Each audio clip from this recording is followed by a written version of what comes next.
নমস্কাৰ স্বাগতম জনাইছো অন্য এটা ভিডিঅ'ৰ মাজলৈ। আজি লক্ষ্ণৌ ছুপাৰ জায়েন্টছে ছানৰাইজাৰ্ছ হায়দৰাবাদক 5 উইকেটত হৰুৱাই আজি যেহেতু মেচ হায়দৰাবাদত অনুষ্ঠিত হৈছিল, ছানৰাইজাৰ্ছ হায়দৰাবাদক 5 উইকেটত পৰাস্ত কৰে লক্ষ্ণৌ ছুপাৰ জায়েন্টছে। আৰু ইয়াৰ লগতে IPL 2025 চনৰ প্ৰথমখন মেচ জয়ী হ'বলৈ সক্ষম হৈছে লক্ষ্ণৌ ছুপাৰ জায়েন্টছে। আৰু লগতে ঋষভ পান্তৰ কেপ্টেনশ্বিপ প্ৰথমখন মেচ জয়ী হৈছে, যেহেতু আজি হায়দৰাবাদৰ লগত মেচ অনুষ্ঠিত হৈছিল আৰু হায়দৰাবাদক 5 উইকেটত পৰাস্ত কৰে আৰু 23 বল থাকোতেই মেচখন জয়ী হ'বলৈ সক্ষম হয় লক্ষ্ণৌ ছুপাৰ জায়েন্টছে। আজিৰ মেচখন এনেকুৱা আছিল যে প্ৰথমে টছত জিকি বলিং কৰাৰ সিদ্ধান্ত লৈছিল লক্ষ্ণৌ ছুপাৰ জায়েন্টছে আৰু ছানৰাইজাৰ্ছ হায়দৰাবাদক বেটিং কৰিবলৈ আমন্ত্ৰণ জনোৱা হৈছিল।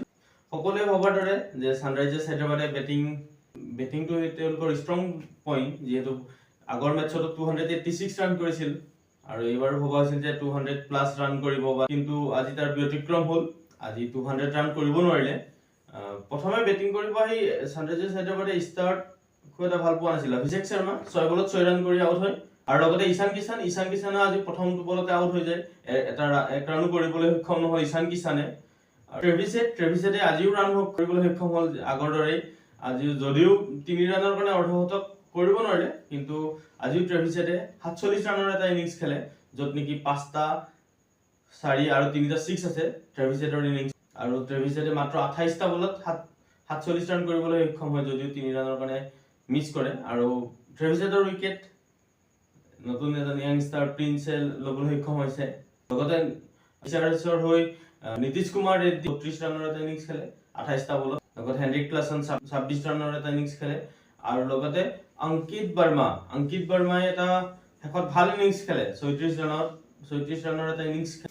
আৰু শেষত পেট কামিন্স আহি 3 বলত 3টা বেক টু বেক 6 মাৰে আৰু 4 বলত পেট কামিন্সে 18 ৰান কৰিবলৈ সক্ষম হয়। বাকী বেটছমেনসকল বৰ বিশেষ কৰিব নোৱাৰিলে আৰু HRHক 190 ৰানলৈ লৈ যায়।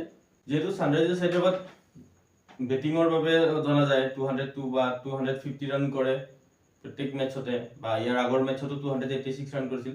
তাৰ ক্ৰেডিট LSGৰ বলাৰসকলক দিব লাগিব, বিশেষকৈ শাৰ্দুল ঠাকুৰে আজি 4টা উইকেট ল'বলৈ সক্ষম হয়। শাৰ্দুল ঠাকুৰে 4 অভাৰত 42 ৰান দি 4টা উইকেট ল'বলৈ সক্ষম হয়। আৰু লগতে শাৰ্দুল ঠাকুৰে IPLত 100টা উইকেট লোৱা অভিলেখ ৰচে শাৰ্দুল ঠাকুৰে, যে IPLত 100টা উইকেট লোৱা। আৰু লগতে ৰবি বিষ্ণুয়ে এটা উইকেট ল'বলৈ সক্ষম হয়।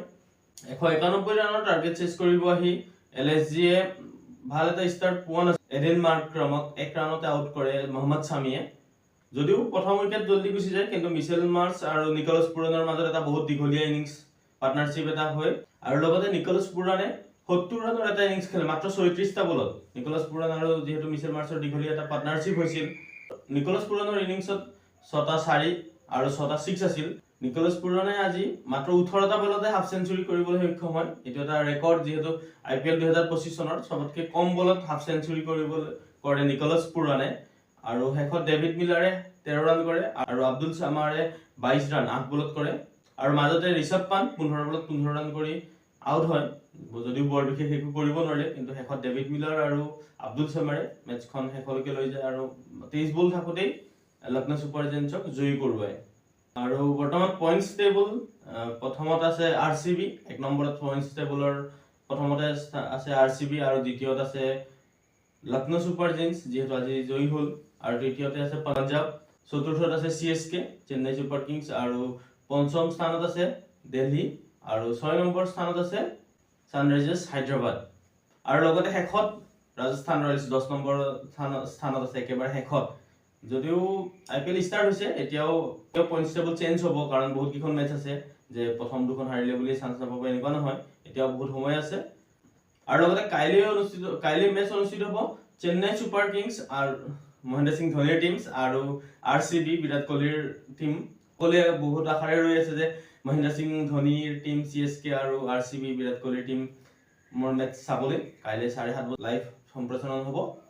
আৰু আপোনালোকে কি ভিডিঅ'টো চাই কেনেকুৱা পালে কমেণ্ট কৰি জনাব। আৰু যদি ভিডিঅ'টো ভাল পাইছে লাইক কমেণ্ট কৰি দিব। আৰু যদি পেজটোলৈ নতুনকৈ আহিছে পেজটো ফ'ল' কৰি দিবলৈ নাপাহৰিব।